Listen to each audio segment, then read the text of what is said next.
This lab in here is our explosive extraction lab. Very similar kind of in thought between this and the ignitable liquid extraction lab next door.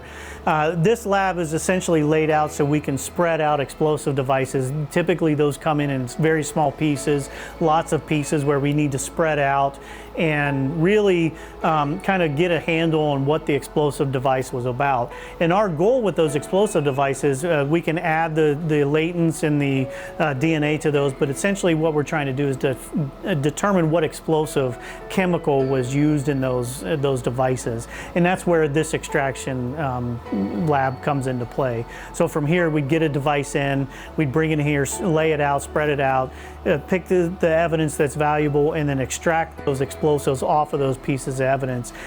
This is done a little differently. We typically do it with just water. A lot of explosives can dissolve in water, so we use those as a solvent, or you could use kind of another organic solvent to extract those. But we don't heat this stuff up or do anything like that for this. It's just really a liquid extraction that we do, like a water extraction for that. And then once we've captured those, now we can take them to our instruments next door and really analyze those explosives and determine what that device was made of.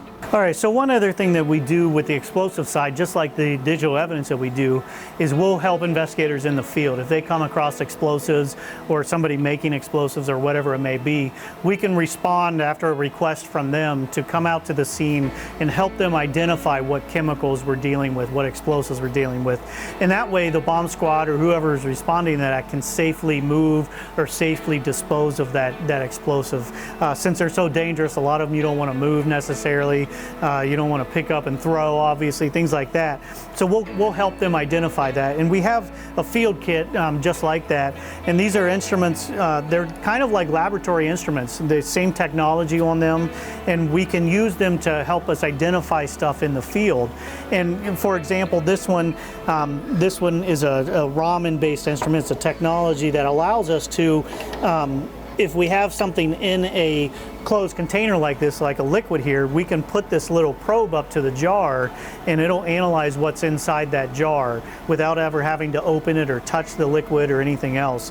And it'll tell us basically what that liquid's made of, what the powder may be, what the explosive is, and then we can determine what to do. And sometimes it's not a threat at all. Maybe it's just water that it's identifying, so then we can deal with it that way. We can kind of ignore that piece of evidence.